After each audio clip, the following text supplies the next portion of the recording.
Audio video clear है? अरुणाचल जी के alternate days में चलेगा। कल करा था ना, तो कल फिर करेंगे अरुणाचल जी के। करंट अफेयर्स भी तो सर करना है ना।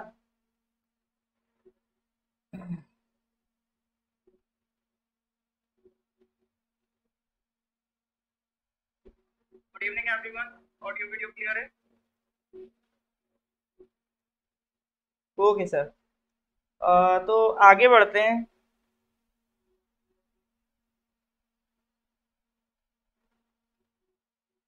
तो जुलाई का सर करंट अफेयर्स करना है, ठीक है।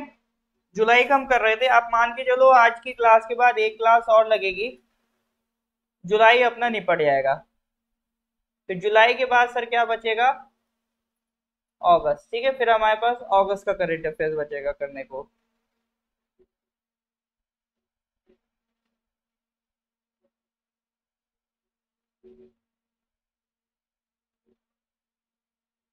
ठीक है, चलो जी आगे बढ़ते हैं। पहले कुछ क्वेश्चन रिवाइज करते हैं, फिर आगे बढ़ते हैं। Question number 42। Recently which of the following states have announced earn with learn scheme, under which final year college students which will conduct survey to identify school dropout students and will be rewarded 500 rupees for re-enrolling them in schools.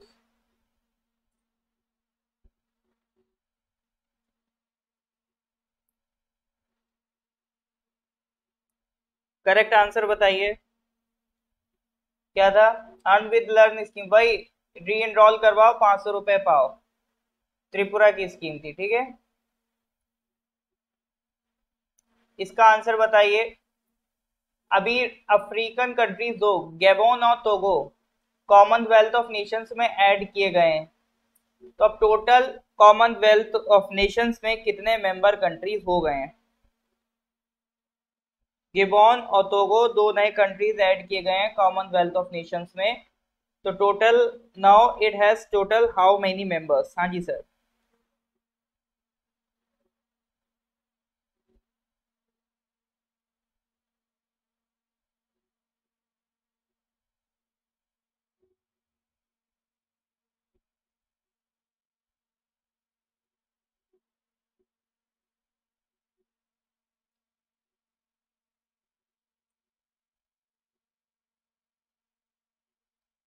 बिल्कुल sir, correct answer is 56। तो what is the commonwealth of nations? It is the loose association of 54 independent sovereign states and dependencies, most of which are former colonies of the United kingdom. चलो जी, तो कुछ करीब मेरे ख्याल से 80 questions हम कर चुके थे।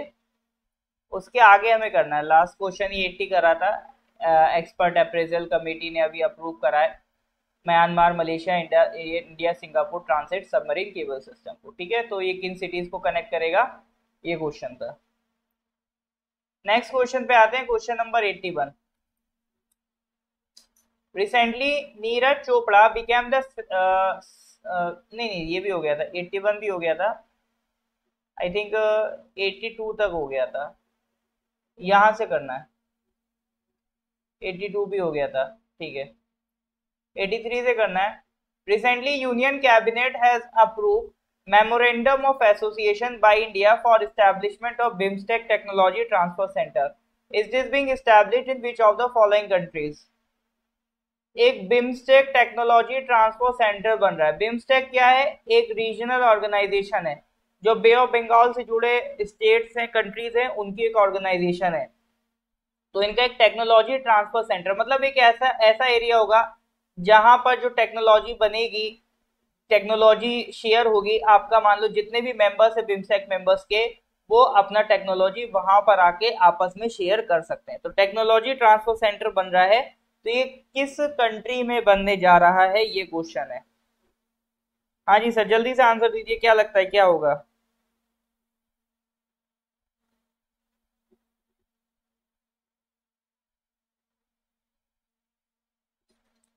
बी या D?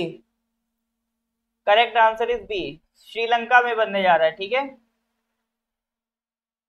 BIMSTEC technology transfer facility, ये किसने साइन की थी? बिम्स्टेक मेंबर कंट्रीज ने at the 5th BIMSTEC summit held at Colombo Sri Lanka. ठीक है, इसका मेन ऑब्जेक्टिव जो है तो वो है coordinate, facilitate and strengthen cooperation in technology transfer.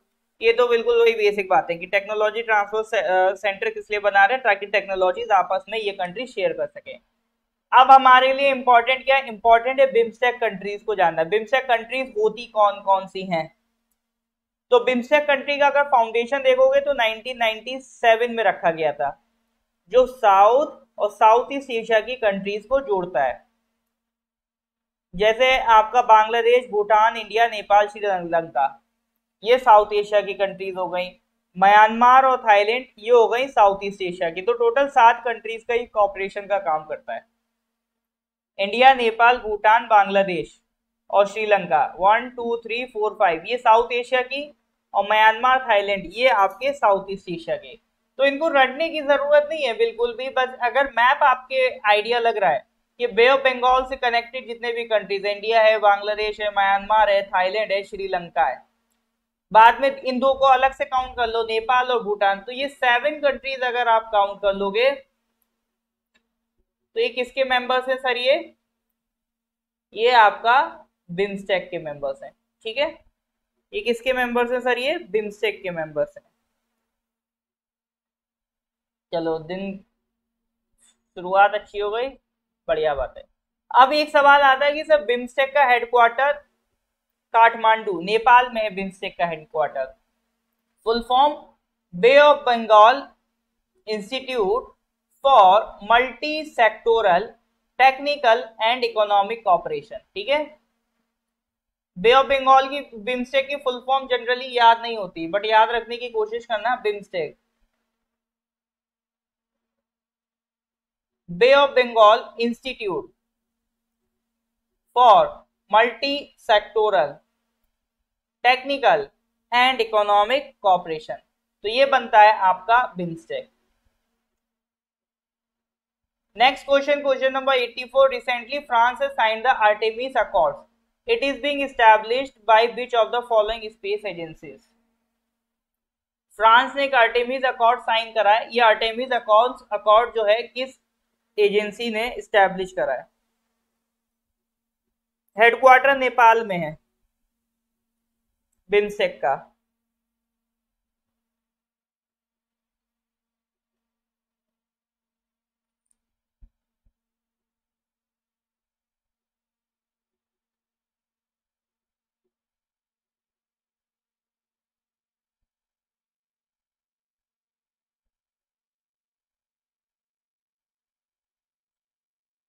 Let me confirm, एक बार कंफर्म कर लेने दो मुझे हेडक्वार्टर का। अच्छा, बिम्स्टेक की बात हो रही ना? हाँ जी, बिम्स्टेक का हेडक्वार्टर, सही बात है, बांग्लादेश है। ठीक है, ये मैं करेक्ट करवा दूंगा। हाँ, very sorry for it. BIMSTEC headquarter आपका ढाका में है। बिम्स्टेक का हेडक्वार्टर ढाका में। ठीक है, अपडेट करवा दूंगा इसको मैं।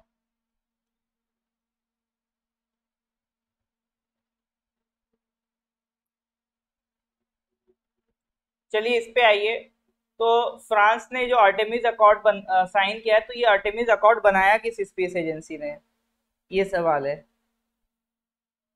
ये बनाया सर नासा ने। ऐसे काम कौन कर सकता? नासा ही करेगी। ये आर्टेमिस मिशन है क्या? ये लूनार एक्सप्लोरेशन का मिशन है। लूनार मतलब मून। ठीक है, moon. Artemis was also the goddess of the moon. तो ये सब तो नहीं पूछ रहा आपका। इसमें कैनेडियन स्पेस एजेंसी इन्वॉल्व है, यूरोपियन स्पेस एजेंसी इन्वॉल्व है, और जापान की arrow space exploration agency involve है। तो इसके तहत नासा का प्लान है कि दोबारा से मून पे लोगों को भेजा जाए बाय 2024। एस्ट्रोनॉट्स तो चले गए, ह्यूमंस को चांद पे भेजा जाए बाय 2024, और first women and first person of colour on the moon भेजा जाए। पर्सन ऑफ कलर का मतलब ये होता है जो नॉन वाइट लोग हैं। जैसे अमेरिका में वाइट ज्यादा हैं, ठीक है, गोरे लोग, तो जो नॉन वाइट है जैसे ब्राउनिश, जैसे इंडियंस वहां ब्राउनिश कहलाते हैं, तो एंड इंडियंस हो गए, अफ्रीकन हो गए, या ऐसा पर्सन जो अमेरिका का नेटिव नहीं है, जो अमेरिकन ओरिजिन का नहीं है, ऐसे पर्सन को भेजा जाए चांद पे। ठीक है। आर्टेमिस रिकॉर्ड्स में आप देख लो कितनी कंट्रीज इन्वॉल्व हो गई हैं, Australia, Britain, Brazil, Canada, Colombia. अब देखो आर्टेमिस अकॉर्ड में हमारे लिए जो इंपॉर्टेंट पॉइंट है जानने के लिए, क्या इंडिया पार्ट है? दिख रहा है सर कहीं इंडिया? इंडिया पार्ट नहीं है। ठीक है। ये यूएसए तो होगा ही, नासा का प्लान है, यूके भी है, दुबई भी है। ठीक है। अरब कंट्री से कौन मिलेगा? दुबई मिलेगा। अपने ईस्टर्न एरिया से कौन मिलेगा? ईस्ट से देखो ये south Korea, Republic of Korea बोले तो साउथ कोरिया है ये। ठीक है। जापान है, न्यूजीलैंड है। अरब पार्ट से ये देखो यूएई मिल जाएगा, इधर इजराइल मिल जाएगा। ठीक है। फ्रांस ने अभी अभी साइन किया है। तो ये सारे आर्टेमिस अकॉर्ड्स के पार्ट हैं। धीरे धीरे इन सब ने मिलके प्लान किया है कि प्रॉपर हम लोग चांद पे लेके जाएंगे। बहुत बढ़िया, तुक्के अच्छे लग रहे हैं। Question number 85, recently monitoring app for seamless inspections मासी, monitoring app for seamless inspection MASI was seen in news. It is related to which section of the population? एक मासी ऐप बनाया गया, तो वो कौन से सेक्शन ऑफ द पीपल के लिए बनाया गया है? लेट कहाँ होते हैं? लाइव क्लास में लेट नहीं होते हैं, जो छूट गया उसका रिकॉर्डिंग मिल जाएगा। मासी ऐप जो अभी न्यूज में था किस सेक्शन से रिलेटेड है?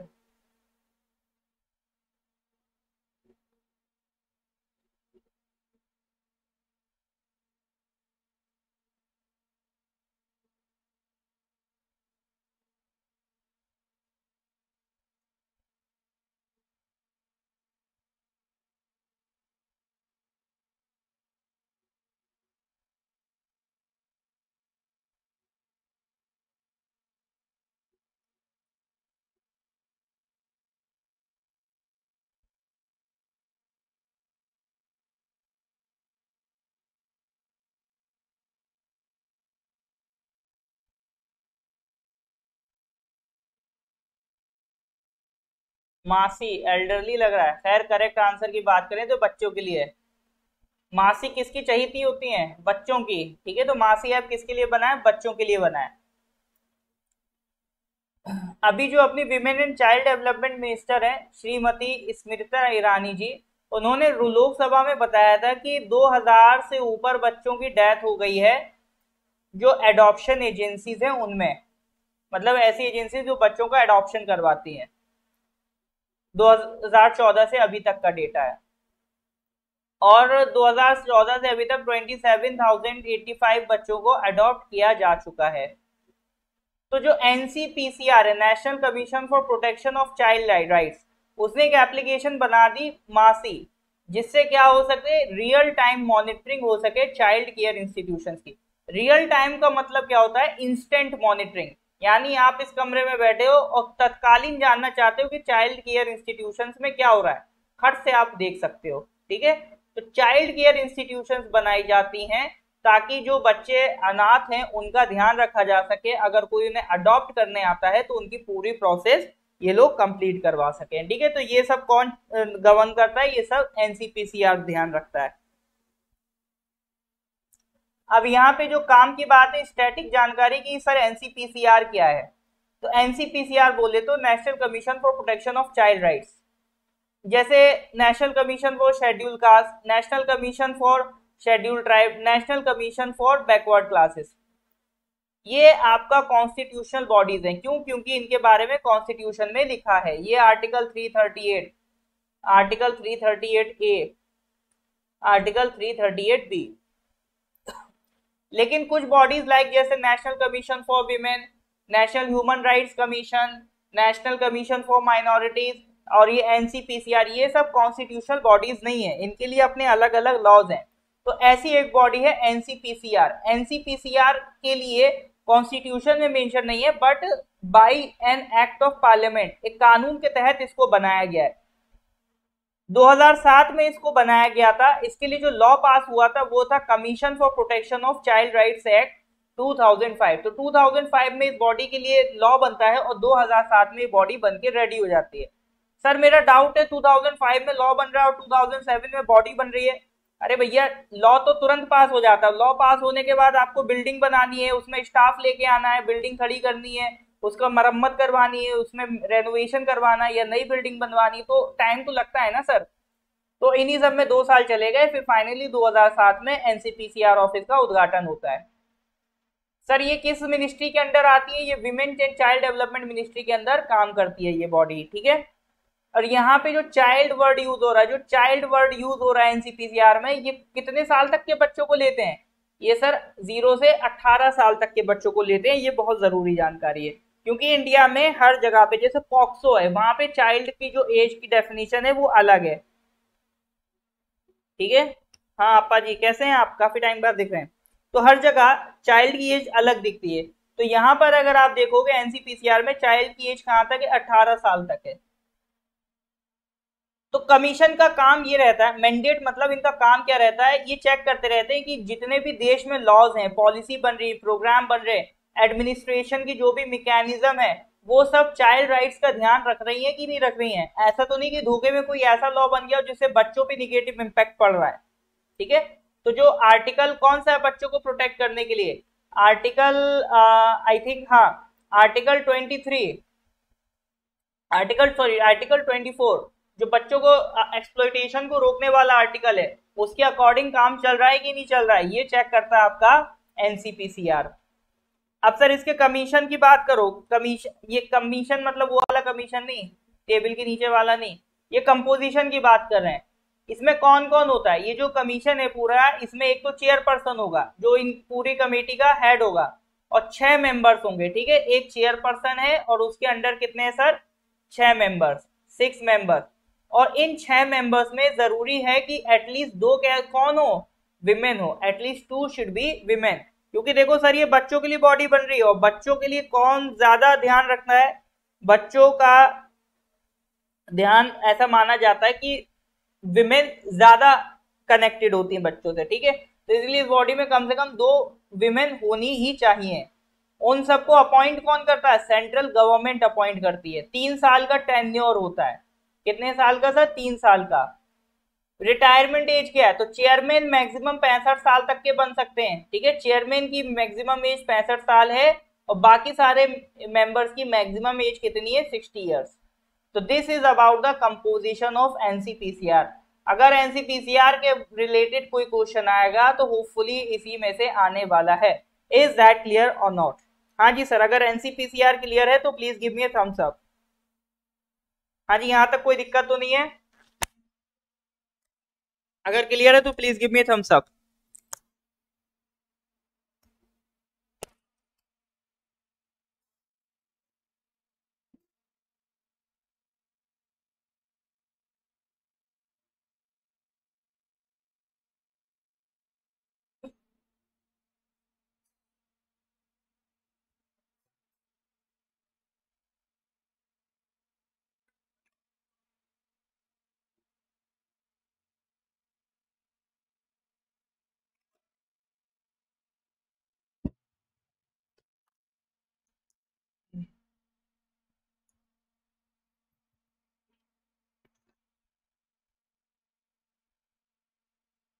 ऑल राइट सर, ठीक है सर, फिर आगे बढ़ते हैं। Question number 86। Recently, the Sakurajima volcano erupted. It is located in which of the following countries? Sakurajima नाम से शायद थोड़ा आइडिया लग जाए, इसमें तुक्का लगाना मेरे ख्याल से थोड़ा आसान होना चाहिए आपके लिए। साकुराजिमा वोल्केनो इरप्ट हुआ है, तो ये किस कंट्री में लोकेटेड है? Sakurajima volcano.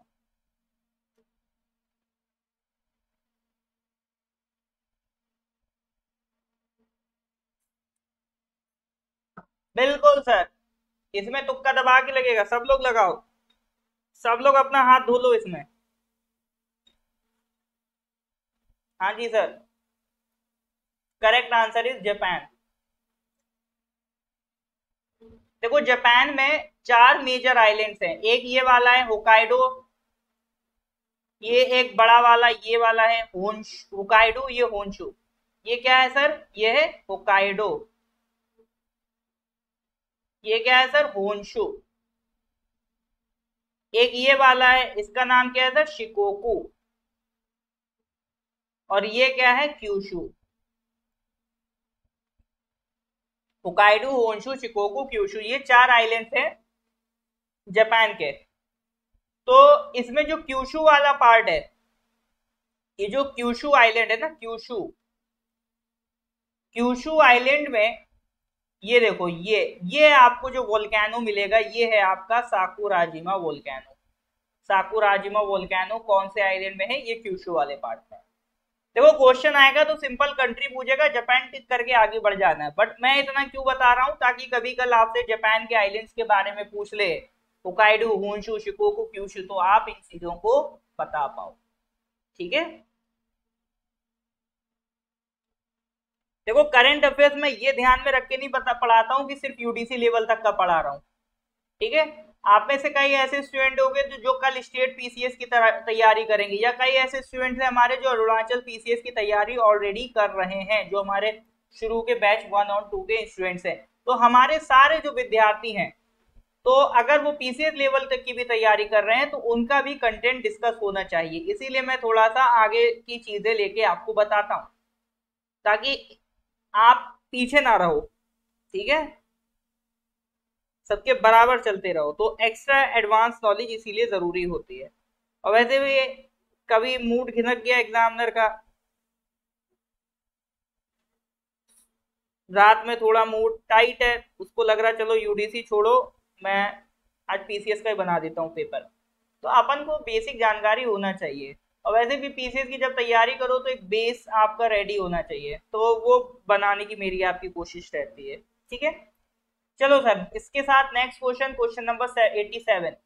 अभी एक नया वेरिएंट आया, कोविड का एक नया वेरिएंट आया, BA.2.75, उसका एक नाम रख दिया गया सेंटोरस। उसका क्या नाम रख दिया गया, सेंटोरस। तो इस सेंटोरस किसका सब वेरिएंट है।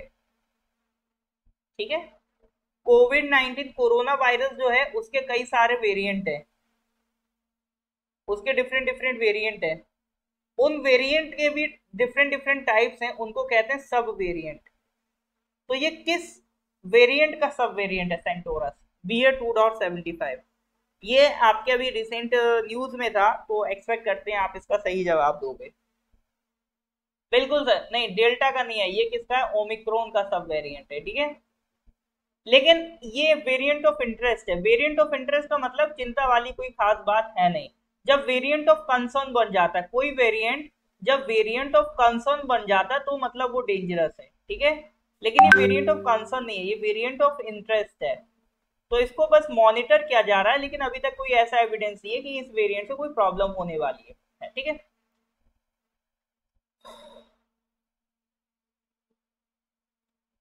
तो ये किसका सब वेरिएंट है, ओमिक्रॉन का। क्वेश्चन नंबर 8, हाँ इसमें ये भी था ये वाला, लेकिन जो वेरिएंट है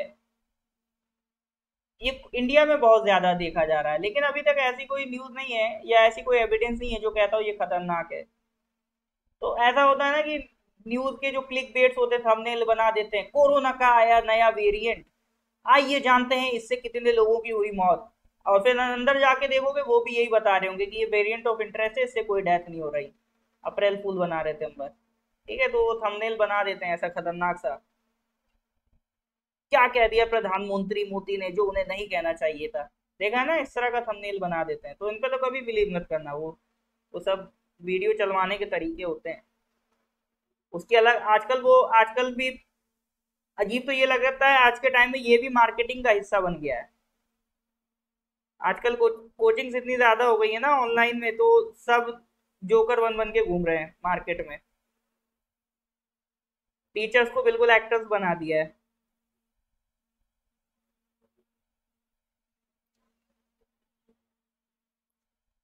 तो यही चल रहा है आजकल, कलयुग आ गया भैया अब तो। चलो जी, आ जाओ वापस, बहुत असली है। Question number 88, which of the following companies has introduce a new app Viva engage.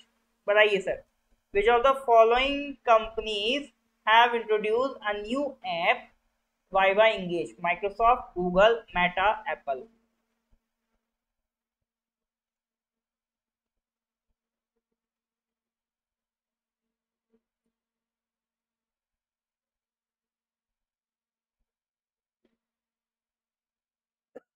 Recently, which of the following companies had introduced a new app? Viva, Engage, Microsoft, Google, Meta, Apple.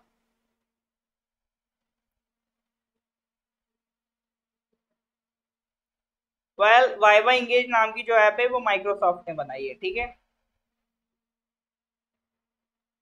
to build community and connection and for providing tools for personal expression. तो leaders को workers in सबको connect करने के लिए ये app काम करेगी। Kind of जैसे लिंक्डइन काम करता है ना, काइंड ऑफ कॉर्पोरेट में उसी तरह का काम करेगी। Next question number 89। Recently, which of the following states has approved the creation of Barak Bhuban Wildlife Sanctuary? Barak Bhurban wildlife century का क्रिएशन किस स्टेट ने अप्रूव करा है? असम, त्रिपुरा, वेस्ट बंगाल, नागालैंड।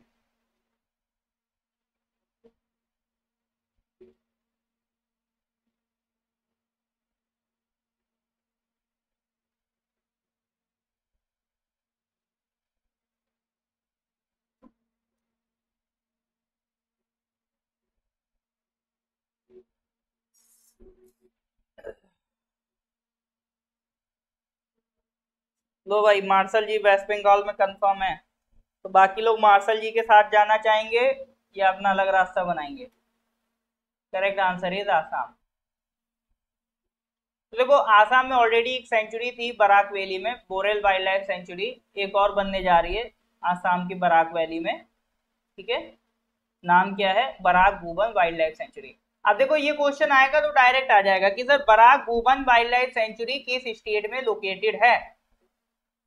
पिछली बार की यूडीसी के एग्जाम में एक क्वेश्चन नेशनल पार्क का था, एक क्वेश्चन बायोस्फीयर रिजर्व का था, ठीक है, लास्ट यूडीसी के एग्जाम का डेटा मैं बता रहा हूँ। तो recently which of the following state has approved the Barak Bhuban wildlife sanctuary, और क्वेश्चन वही थे जो करंट अफेयर्स में रहे थे, ठीक है, करंट अफेयर्स से ही प्रिपेयर करिए चीजों को। हाँ जी sir, correct answer is Assam. Question number 90। ICC has decided that India will host the ICC Women's ODI World Cup in which year?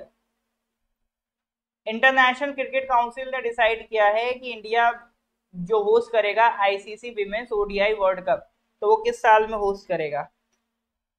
तो क्रिकेट से अगर जानकारी रखते होंगे या थोड़ा बहुत क्रिकेट चैनल्स को या स्पोर्ट्स न्यूज को फॉलो करते हैं होंगे तो डेफिनेटली आप आंसर बता सकते हैं, कोई टफ क्वेश्चन नहीं है।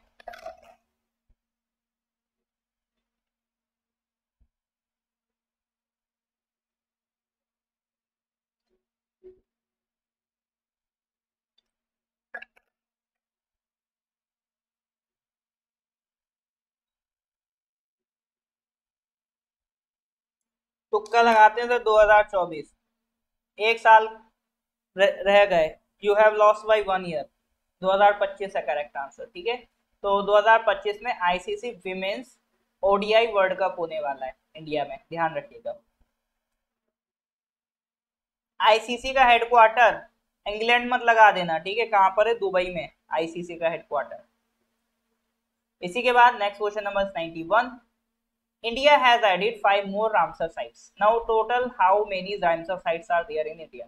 ये क्वेश्चन आगे फिर चेंज होगा क्योंकि जब अगस्त का करंट अफेयर्स में आपको पढ़ाऊंगा तो अगस्त के महीने में मैं आपको बताऊंगा 2 और साइट्स ऐड कर दी गई हैं, ठीक है। बट अभी आपको बताना है कि 5 साइट ऐड करने के बाद क्या डेटा है। ये 5 रामसर साइट ऐड करने के बाद अभी फिलहाल कितनी हो गई थी हमारे पास रामसर साइट्स? तो 5 ऐड कर दोगे तो हमारे पास 54 रामसर साइट्स हो गई हैं, ठीक है, 54।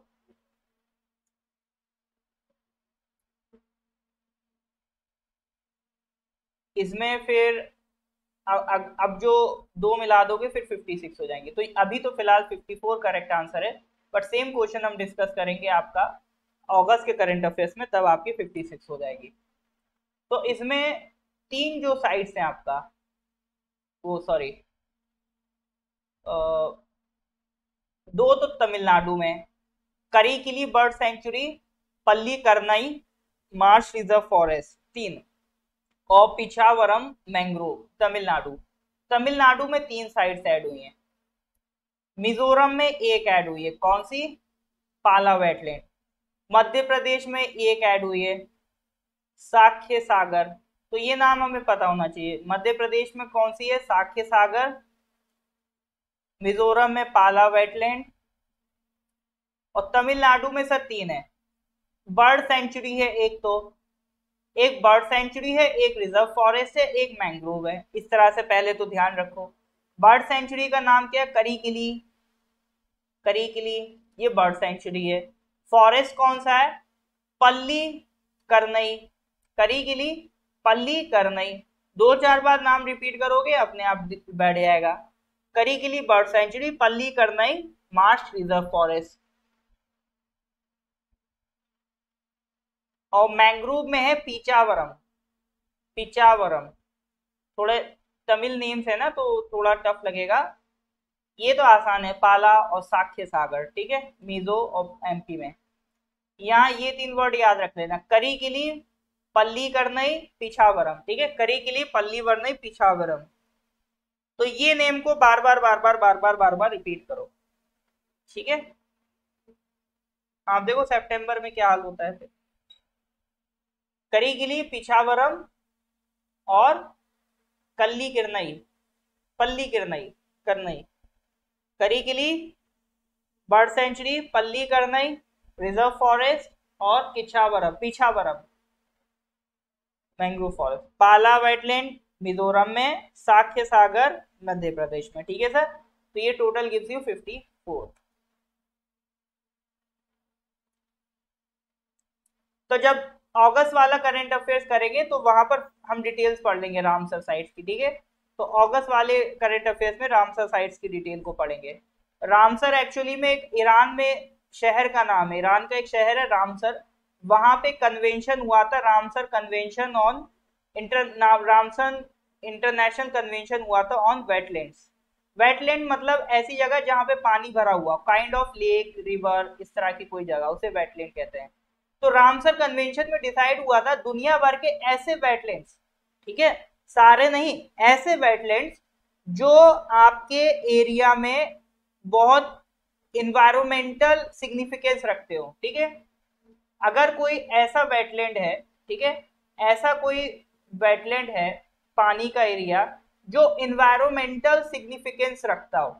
इन्वायरमेंटल सिग्निफिकेंस का मतलब क्या हुआ सर? मान लो कोई लेक है, जैसे चिली का लेक है, वहां पर बर्ड्स आती हैं, तो ये उनके रूटीन का पार्ट है। तो अगर मान लो कल ये चिली का लेक खत्म हो जाए, तो ये बर्ड्स का तो आपने घर खत्म कर दिया ना। तो एक लेक खत्म होने से आप बर्ड्स को नुकसान पहुंचा रहे हो, और बर्ड्स को नुकसान पहुंचा रहे हो तो आप इनडायरेक्टली खुद इमेजिन करो इन्वायरमेंट पे कितना नुकसान पहुंचा रहे हो, ठीक है। तो इन्वायरमेंट पे निगेटिवली आप खुद इमेजिन कर सकते हो कितना नुकसान आपको देखने को मिल रहा है। तो वेटलैंड का मतलब इन्वायरमेंटल सिग्निफिकेंस आपकी होनी चाहिए। तो ऐसे वेटलैंड जो सूख रहे हैं या जो खत्म होने वाले हैं, ड्राई हो रहे हैं, खत्म होने वाले, एंड होने वाले, उनको कंजर्व करने का जो काम है वो रामसर कन्वेंशन का है, ठीक है। ऐसा नहीं कि आप सर मेरे घर के सामने भी तालाब सूख रहा है, उसको भी रामसर कन्वेंशन बचाएगा, अगर वो इन्वायरमेंटल सिग्निफिकेंस रखता है तो, ठीक है। ऐसा नहीं हर तालाब को बचाते फिरेंगे। तो जो इन्वायरमेंटल सिग्निफिकेंस रखता है, ऐसे वेटलैंड्स को कंजर्व करने का जो काम है वो किसका है सर? रामसर कन्वेंशन का है। अब जल्दी से मेरे को तीन जो अभी तमिलनाडु के जो तीन नाम थे खट से लिख के बता दो। तमिलनाडु में तीन वेटलैंड्स से कौन कौन से, जल्दी से लिख के बता दो।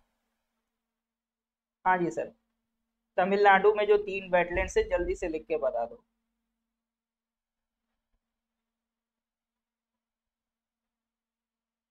आईक्यू इंप्रूव करने के लिए बुक्स पढ़िए, और बुक्स में चेतन भगत नहीं, कुछ भी पढ़ लो, मतलब अच्छी इंटेलेक्चुअल बुक्स पढ़ो या फिर फिक्शंस पढ़ो, बुक्स पढ़ो, आईक्यू इंप्रूव करना है तो। आपका जो भी अच्छा जॉनर हो, ठीक है। मतलब बस ये कह रहा हूँ मसाला बुक्स को अवॉइड करके बाकी लिटरेचर पढ़ो आपका, है ना, पोइम्स पढ़ो, शायरी पढ़ो, कविताएं पढ़ो, अपने फ्रीडम फाइटर्स की स्टोरीज पढ़ो, गांधी पढ़ो, अंबेडकर पढ़ो, फिक्शनल स्टोरीज पढ़ो, लव स्टोरीज पढ़ो, जो मन आए वो पढ़ो। पढ़ने से इमेजिनेशन बढ़ता है। ठीक है, बिल्कुल सर।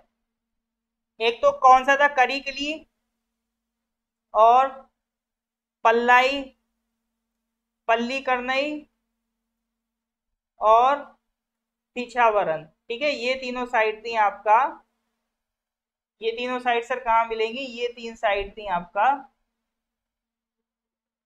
ये तीन साइड कहाँ थी सर, ये तीन साइड थी तमिलनाडु। ठीक है, करिकिली, पली करनई और पिछावरम, पाला वेटलैंड मिजोरम, साक्य सागर मध्य प्रदेश। ठीक है सर।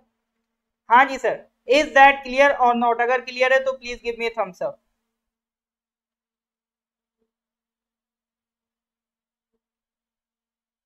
हाँ जी सर, यहाँ तक की जानकारी क्लियर हो रही है कि नहीं हो रही है?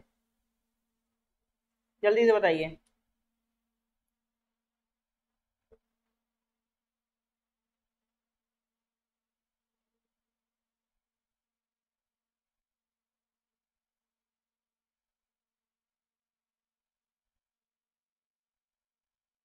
All right sir. Tamil Nadu, Meghalaya, Madhya Pradesh, sorry Tamil Nadu, Mizoram और मध्य प्रदेश, तीन जगह साइड साइड हुई है। इसको भी किसी दिन बैठ के सब याद करा दूंगा मैं, जैसे नेशनल पार्क्स कराए थे, ये भी करा दूंगा किसी दिन बैठ के। Question number 92, recently which of the following ministries has launched Swadesh Darshan scheme 2.0? which of the following ministries has launched Swadesh Darshan scheme 2.0? Ministry of tourism, finance, home affairs या कल्चर?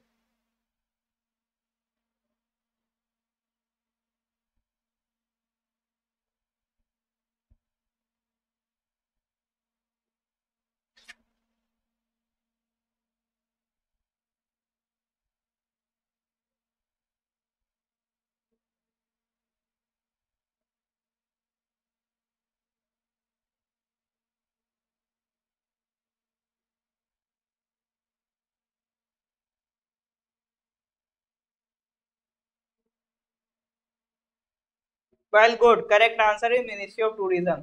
स्वदेश दर्शन, स्वदेश मतलब सेल्फ कंट्री, अपने देश को, दर्शन मतलब घूमो, अपना देश खुद घूमो। ठीक है, तो कुछ स्वदेश दर्शन स्कीम 2.0 अगर है तो कुछ स्वदेश दर्शन स्कीम भी रही होगी। 2014 में सरकार ने लॉन्च करी थी कुछ थीम बेस्ड टूरिस्ट सर्किट स्वदेश दर्शन स्कीम के तहत। जैसे बुद्धिस्ट सर्किट बनाया था, मतलब ऐसी प्लेसेस जो बुद्धिज्म से रिलेटेड है उनको कनेक्ट कर दिया, वो बुद्धिस्ट सर्किट हो गया। ऐसी coastal circuit, desert circuit, eco circuit, heritage circuit, north east circuit, Himalayan circuit, Sufi circuit, Krishna circuit, Ramayan circuit, rural circuit, spiritual circuit, Tirthankar circuit, wildlife circuit, tribal circuit. ठीक है, तो ये डिफरेंट डिफरेंट प्लेसेस को, different different theme based places को connect करके एक पूरा root बना दिया सरकार ने कि एक जगह ट्रेन पकड़ोगे छुक छुक छुक तो सारी जगह घुमा लाएगी। तो ये हो गया थीम बेस्ड टूरिज्म। तो इसके तहत अलग अलग रेलवे चलाई जाती हैं। तो प्रोजेक्ट का पर्पज है कि टूरिज्म को प्रमोट करो आप इंडिया में।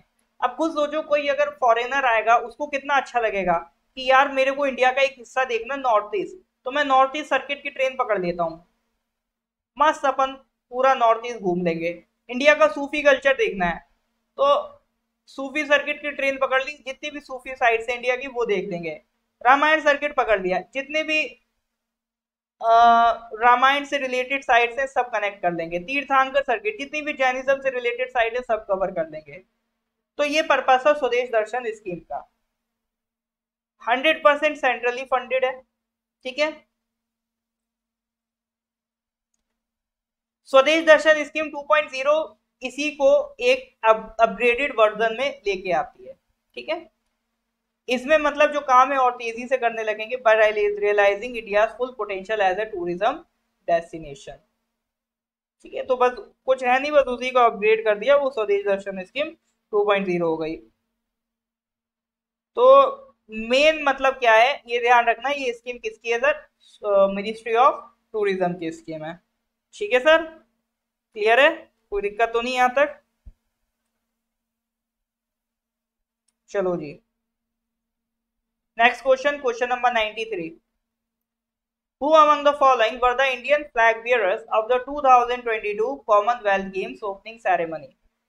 अभी 2022 कॉमनवेल्थ गेम्स ओपनिंग सेरेमनी हुई थी, तो उसमें इंडिया के फ्लैग बीयरर्स कौन थे? ऐसा होता है ना, हर इंटरनेशनल गेम्स में जो भी कंट्रीज होती हैं अपने अपने फ्लैग लेके ओपनिंग सेरेमनी में पार्टिसिपेट करती हैं, तो इंडिया का फ्लैग लेके कौन से लोग गए थे? Shiva Thapa and Lovlina Borgohain, Amod Jacob and Vinesh Phogat, Manpreet Singh and PV Sindhu, Avinash Sable and Harmanpreet Kaur.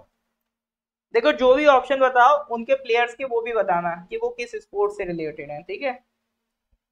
ये तो मेरे ख्याल से बता लोगे सर। हाँ ये देखो, ये यूनानिमसली सी आंसर आ रहा है, बहुत बढ़िया। तो मेरे को बताओ मनप्रीत सिंह और पीवी संधू किस स्पोर्ट से रिलेटेड है?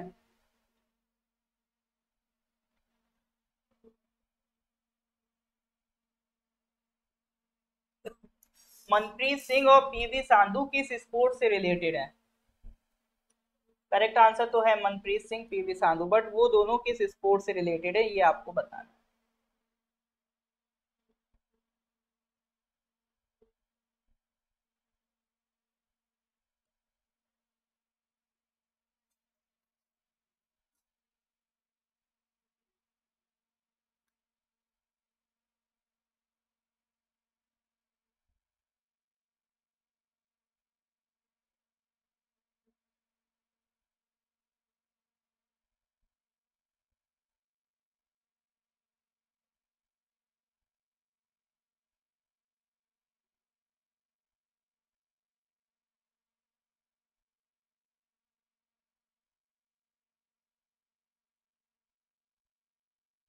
बिल्कुल sir, Manpreet Singh badminton hockey. चलो, मनप्रीत सिंह हॉकी से रिलेटेड है, ठीक है, पीवी संधू बैडमिंटन से related. Alright sir, question number 94। Recently, India's economic growth forecast has been reduced from 8.2% to 7.4%।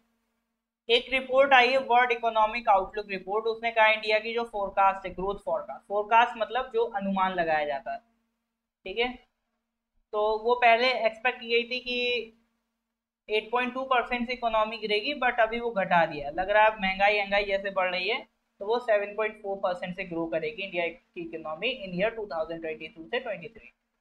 तो ये रिपोर्ट किसने रिलीज करी? वर्ल्ड इकोनॉमिक आउटलुक ने रिपोर्ट रिलीज करी। तो सवाल ये है कि वर्ल्ड इकोनॉमिक आउटलुक की जो रिपोर्ट है वो कौन सी एजेंसी पब्लिश करती है? इंपॉर्टेंट सवाल है, ठीक है, इंपॉर्टेंट सवाल है। वर्ल्ड इकोनॉमिक आउटलुक की जो रिपोर्ट है कौन सी ऑर्गेनाइजेशन पब्लिश करती है? जल्दी बताइए सर, वर्ल्ड इकोनॉमिक आउटलुक की रिपोर्ट कौन सी ऑर्गेनाइजेशन पब्लिश करती है?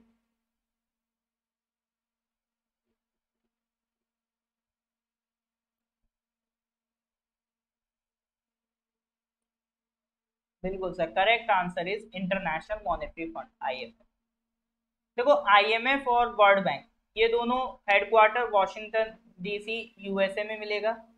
सेकेंड वर्ल्ड वॉर के बाद जब दुनिया के पास सब तबाही मच गई थी, यूरोप बिल्कुल बर्बाद हो गया था, अमेरिका पावरफुल हो चुका था, अमेरिका की इंडस्ट्री डेवलप हो गई थी, लेकिन वो अपना सामान बेचे किसे? सारी कंट्री तो वर्ल्ड वॉर में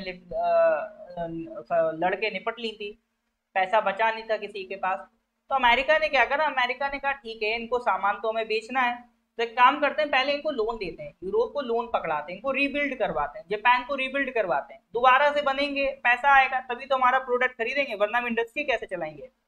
तो अमेरिका ने लोन बांटना शुरू किया, ठीक है। देखो इंटरनेशनल डिप्लोमेसी में हमेशा देखना, कोई भी बिना मतलब के काम नहीं करता है। तो अमेरिका ने दो इंस्टीट्यूशंस बनाई, आईएमएफ, वर्ल्ड बैंक, और उनसे कहा भर भर के लोन बांटो पूरे यूरोप में, इनको दोबारा से खड़ा करो, इनको दोबारा से एक्टिव करो, ताकि ये हमारे प्रोडक्ट्स को खरीद पाए। तो इसी वजह से आईएमएफ और world bank after world war बनाई गई थी। कॉन्फ्रेंस हुई थी ब्रेटन वुड्स कॉन्फ्रेंस, इसीलिए इनको ब्रेटन वुड सिस्टम भी कहा जाता है या ब्रेटन वुड ट्विंस भी कहा जाता है। तो कभी भी समझ लेना, ब्रेटन वुड का नाम लिखा है तो समझ लेना वो आईएमएफ या वर्ल्ड बैंक की बात हो रही है। हमने भी 1945 में इंडिया ने एज ए कंट्री ज्वाइन कर लिया था आईएमएफ को। आज के टाइम में आईएमएफ का मेन पर्पस क्या रह गया, कंट्रीज की स्टेबिलिटी को इंश्योर करना। मान लो कोई कंट्री बिल्कुल डूबने वाला, बेल आउट होने वाला है, बिल्कुल बर्बाद होने वाला है, तो उसको बेल आउट कराना या उसको बचाना, ये काम किसका रह गया, आईएमएफ का। तो आईएमएफ का मेन पर्पज इस टाइम दुनिया में स्टेबिलिटी बना के रखना इकोनॉमिकली।